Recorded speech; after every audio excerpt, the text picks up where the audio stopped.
In today's video, I'm going to teach you how to add a carousel slider in Wix 2026 guide.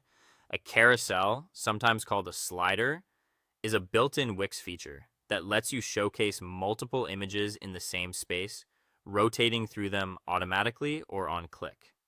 It's perfect for portfolios, product highlights, or any section where you want movement without clutter.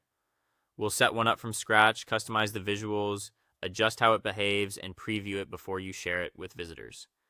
Start by opening your site in the Wix website editor. Head to the page where you want the carousel to live, then click Add Section right in the spot you plan to place it.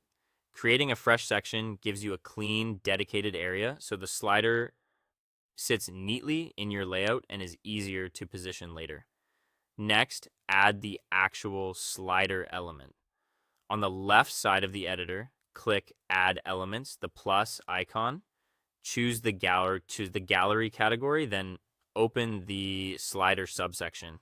You'll see several styles here, such as slider arrows or postcard sliders. Pick the look that best matches your design and drag it onto the blank section you just created.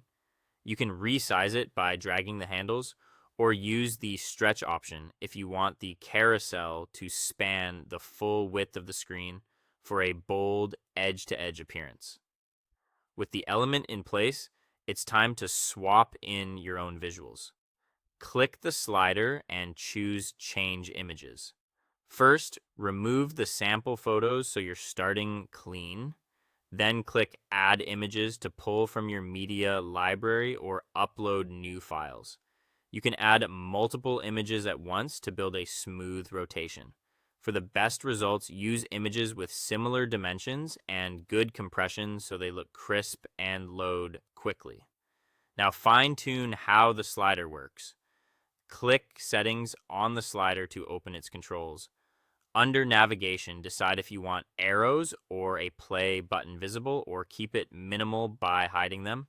Turn on autoplays on load if you want the images to rotate automatically without user input. Choose a transition style that suits your content, such as horizontal, vertical, or a subtle crossfade. Finally, set image scaling to fit if you want the whole image visible, or auto crop if you prefer perfectly uniform frames across all slides. When you're happy with the setup, click Save, then Preview in the top right. Test the navigation arrows, watch the autoplay, and make sure the transitions feel smooth and the pacing is comfortable. If anything feels off, hop back to settings to refine it. That's it. Your Wix carousel is up, polished, and ready to impress. Thanks for watching, and I'll